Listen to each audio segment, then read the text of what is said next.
안녕하십니까. 유원타증권의 황규원 연구원입니다. 오늘은 정유화학 쪽의 기초 세미나를 설명을 드리도록 하겠습니다.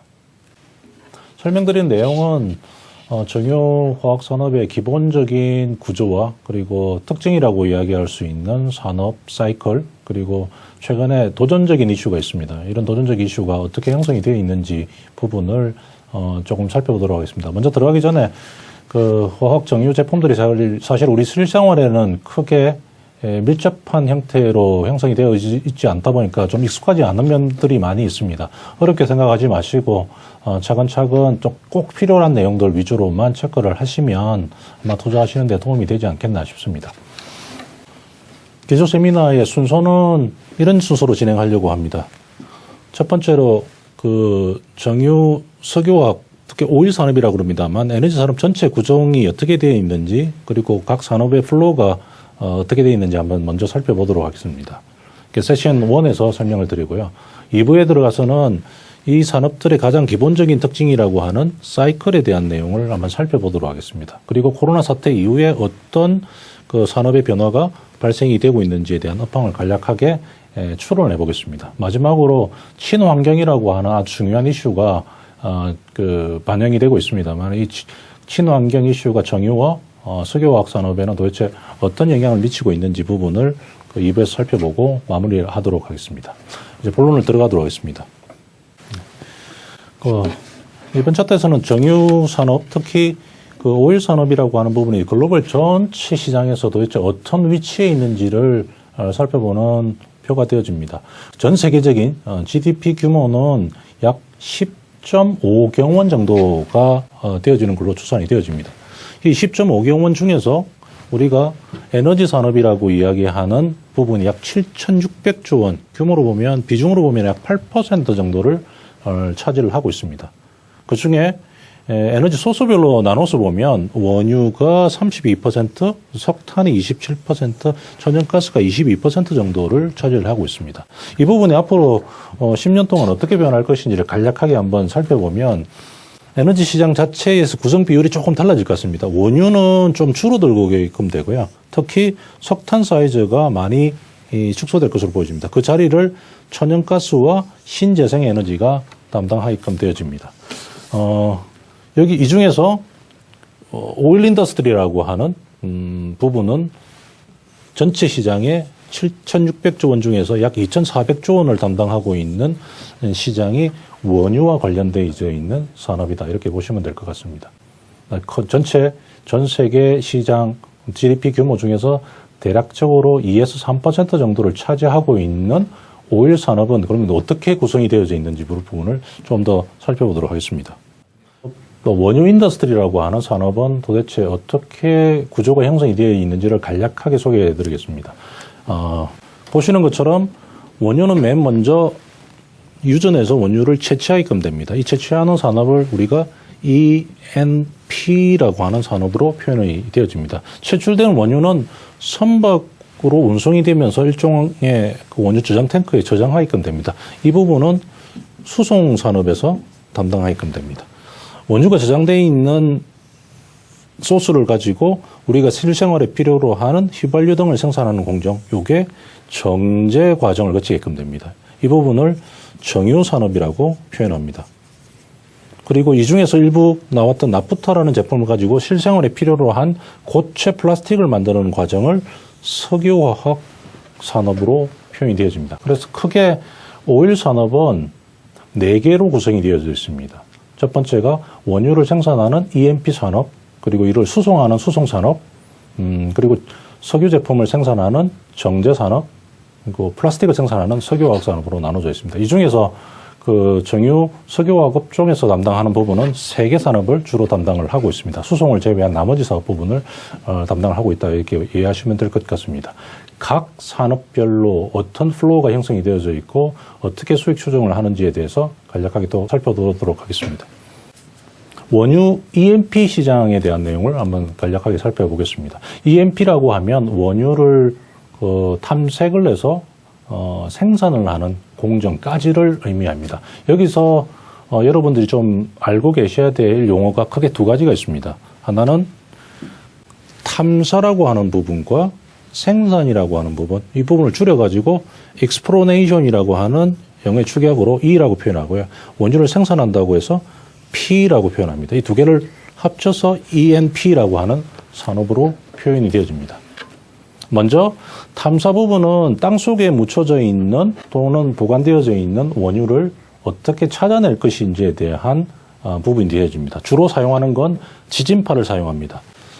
P파와 S파와 같은 지진파를 통해서 영상을 얻게끔 되는데요. 여기서 2차원, 3차원 영상을 통해서 땅속에 뭔가 비어있는 공간 또는 원유나 천연가스 등이 포함되어 있을 가능성이 있는 그림을 얻게끔 됩니다. 이까지가 exploration, 탐사라고 하는 부분에 대한 단계가 되어집니다. 그리고 실제로 원유가 있는지를 한번 테스트 삼아서 뚫어보게끔 됩니다. 이 부분을 개발 또는 시추라고 하는 과정을 거치게끔 됩니다. 그리고 시추한 결과 원유 매장량이 확보가 되어 있을 경우 이 부분을 본격적으로 생산하는 단계에 접어들게끔 됩니다. 그 부분이 프로덕션이라고 하는 본격적인 원유 생산 단계로 접어들게끔 됩니다. 이 원유 생산 단계에서는 주로 설치하는 부분들이 원유 시추 설비나 이런 시추 설비나 또는 보관 설비, 수송 설비 등을 종합적으로 투자 의사 결정을 하게끔 되어집니다. 한국의 대표적인 기업은 SK 이노베이션이 이 ENP 산업에 가장 선도적인 역할을 하고 있는 것으로 보여집니다. ENP 산업에서 추가적으로 조금 참고할 만한 용어가 있습니다. 광고 형태에 따라서 전통 원유 광고하고 비전통 원유, 특히 쉐일 오일이라고 하는 형태 두 가지의 유형이 있습니다. 이해를 해두시면 조금 도움이 될 것 같습니다. 간략하게 설명드리겠습니다. 전통 원유는 땅속에 원유가 액체 상태로 덩어리 상태로 모여져 있는 원유를 시추 설비를 통해서 생산해서 뽑아내는 과정을 전통 원유라고 합니다. 이 전통 원유 형태의 원유를 채광하는 지역은 주로 중동 지역이 되어집니다. 이들 중동 지역의 전통 원유 생산하는데 특징은 뭐냐면 탐사기간이나 생산기간은 좀 깁니다. 하지만 원유를 뽑아내게끔 되면 대략 25년 이상 동안의 원유를 채굴할 수 있다라고 하는 장점을 가지고 있습니다. 반면 오른쪽에 있는 쉐일 오일은 그 지중해 암석청에 녹아 있었습니다. 액체 상태가 아니고 그 돌 속에 조그만 분자 형태로 오일들이 이렇게 녹아져 있는 상태 부분의 원유를 쉐일 오일 또는 타이트 오일이라고 합니다. 이 쉐일과 타이트란 용어는 암석청을 구분하는 이름입니다. 그래서 특정 암석청, 쉐일이라고 하는 암석청 속에 원유가 녹아져 있고 그 원유를 채취하는 방법, 그 채취하는 방법을 비전통 원유 생산 방식이라고 표현합니다. 어떻게 생산하냐 그러면 시추 설비를 뚫고 수직으로 내려가서 물을 고압 분사합니다. 그러면 녹아져 있던 오일이 추출되어 있게끔 됩니다. 이 부분을 실생활에 사용하게끔 되는 방법이 비전통 원유가 되어집니다. 주로 지역적으로 보면 미국에서 생산을 하고 있는 형태가 되어집니다. 전통 원유와 조금 다른 점은 원유를 다 뽑아내는데 기간이 대략 4년에서 5년 정도가 되면 대부분 뽑아내게끔 됩니다. 그러니까 빠른 시간 내 투자 의사 결정과 빠른 시간 내 수익 확보가 가능하다라고 하는 장점을 가지고 있고요. 단점은 그 원유 자체가 4, 5년 정도 고갈이 되게끔 되면 다른 쪽으로 계속 이동을 해야 되는 형태의 단점을 좀 가지고 있는 상황입니다.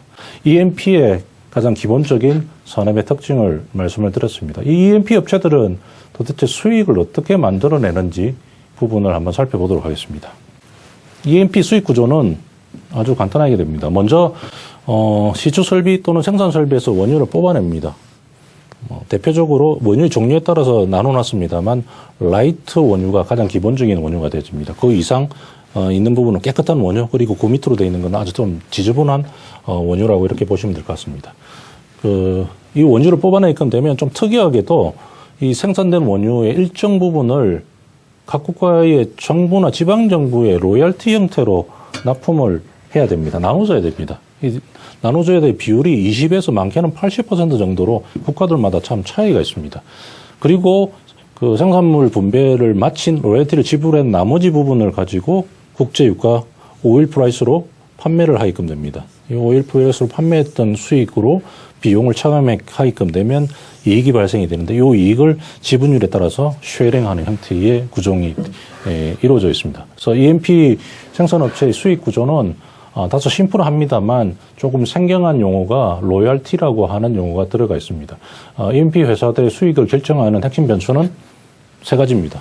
원유의 생산량과 로열티 비율과 국제 유가가 어떻게 형성이 되어 있느냐, 이 세 가지 변수에 따라서 EMP 생산 업체들의 수익의 변화가 발생이 된다라고 보시면 될 것 같습니다.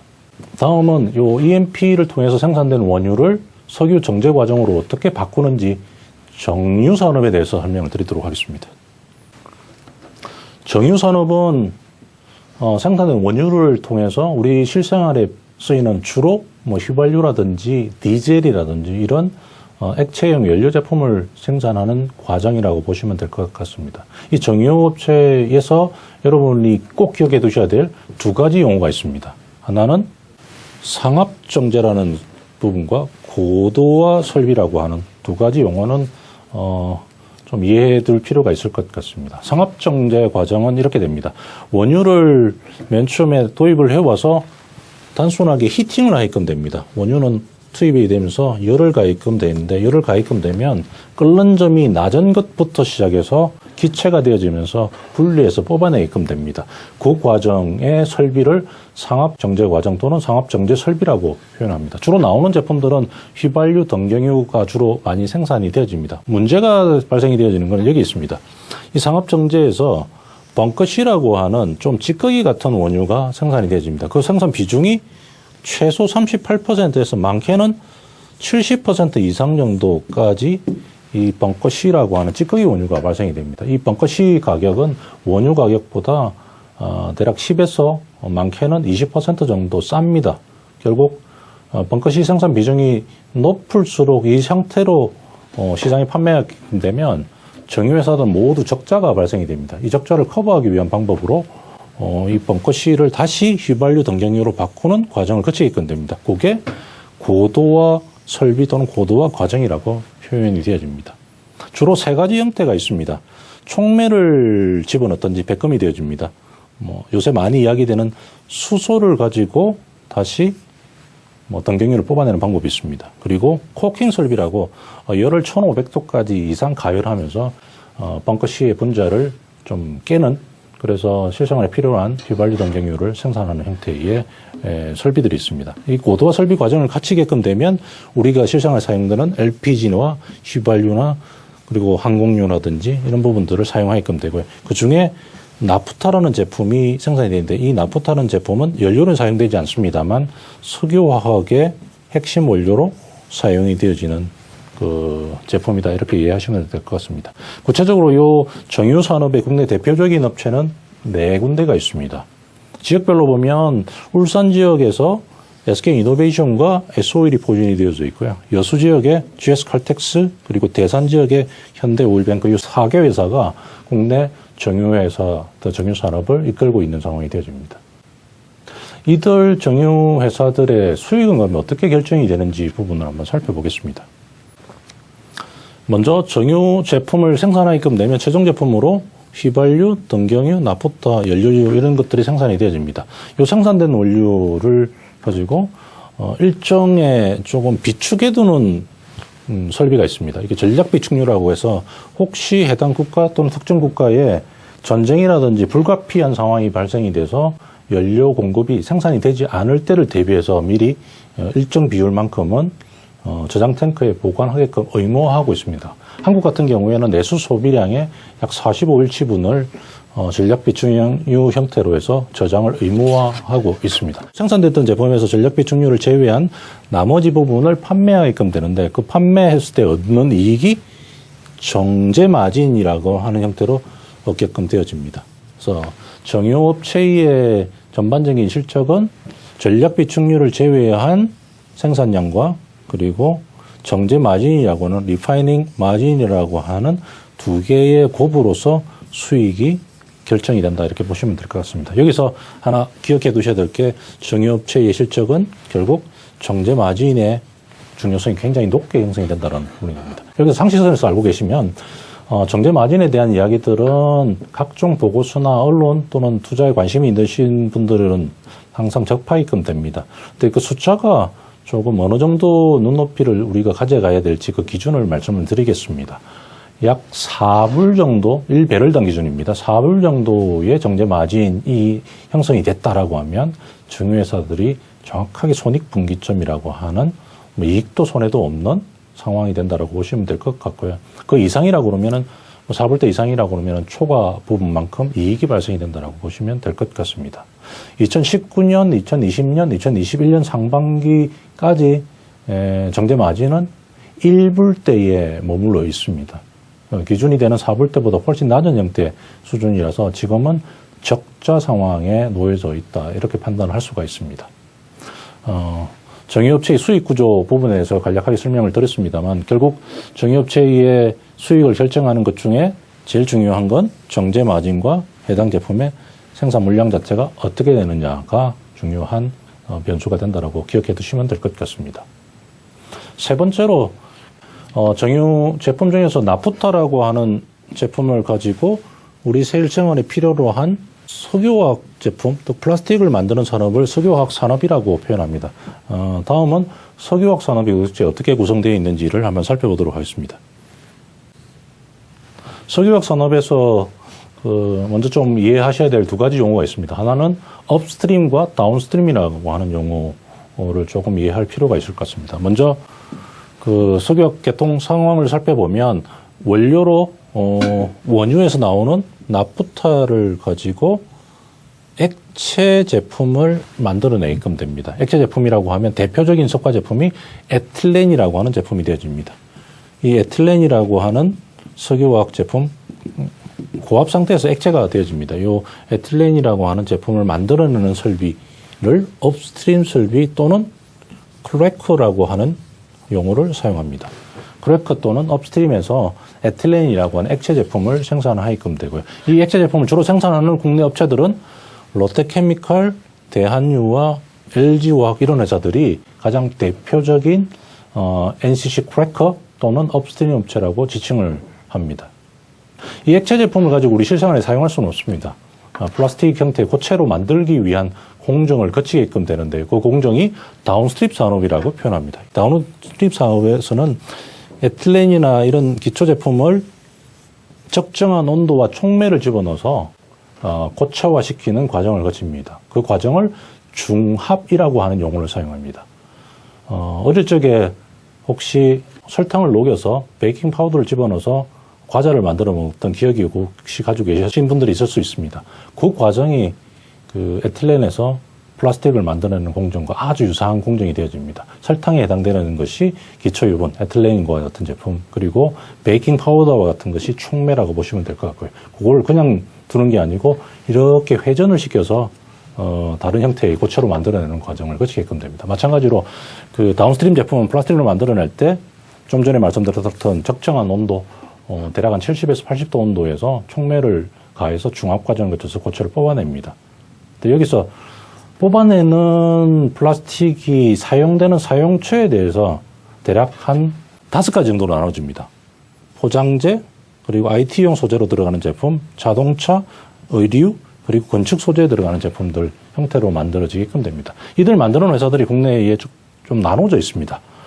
LG화학은 IT 중심의 화학 제품을 만들어내게끔 되고요. 금호수교화학은 주로 타이어와 관련된 자동차 소재를 만들어냅니다. 그리고 한화솔루션이라고 하는 회사는 PVC와 같은 건축 소재를 주로 생산하고 있습니다. 석유화학 공정을 간단하게 살펴봤는데 결국 나프타라고 하는 원료로부터 에틸렌이라고 하는 중간 제품을 거쳐서 우리 실생활에 필요로 한 5개의 제품군을 만들어내는 과정을 석유화학 산업이라고 보시면 될 것 같습니다. 이들의 수익 구조는 어떻게 구성이 되는지 똑같이 한번 살펴보도록 하겠습니다. 수익 구조는 이렇게 되어집니다. 각 회사들이 특징에 맞춰서 5가지 유형의 화학 제품을 생산하게끔 되면 앞서 보여드렸던 EMP나 정유산업과 달리 해당 제품은 모두 판매가 이루어집니다. 그리고 한 단위를 1톤을 팔았을 때 도대체 얼마만큼 이익이 나는지를 계산해서 곱해주면 수익이 발생이 됩니다. 여기서 판매 가격과 생산 가격의 차이를 스프레드라고 하는 용어로 사용이 되어집니다. 정유산업에서는 이 용어를 리파이닝 마진, 정제 마진이라는 용어로 사용했고요. 석유화학 쪽에서는 스프레드 또는 캐시 마진이라고 하는 용어로 사용을 하고 있습니다. 석유화학 쪽의 업체들의 실적을 결정하는 부분은 어느 정도의 생산 규모로 캐파를 가지고 있어서 생산을 하고 있는지, 그리고 지금 현재 스프레드 상황이 어느 수준의 형성이 되고 있는지 이 두 가지에 의해서 수익이 결정이 된다라고 보시면 될 것 같습니다. 지금까지 에너지 전체 산업에서 차지하고 있는 오일 산업의 비중을 한번 살펴봤고요. 오일 산업은 특히 네 가지 서브 섹터로 나눠집니다. 그래서 네 가지 서브 섹터 중에서 수송을 제외한 E&P와 정유, 석유화학 쪽의 구조가 어떤 플로우로 형성이 되고 있는지를 설명을 드렸고, 각 부분에서 수익이 도대체 어떤 요소에 의해서 결정이 되는지까지도 간략하게 설명을 드렸습니다. 지금까지 정유, 석유화학 쪽의 일부 세션에 대한 기초 세미나를 마치도록 하겠습니다. 다음 2부에서는 기초적인 내용을 가지고 가장 산업의 특징이라고 하는 사이클이 어떻게 형성이 되고 있는지 부분을 살펴보는 시간을 갖도록 하겠습니다. 감사합니다.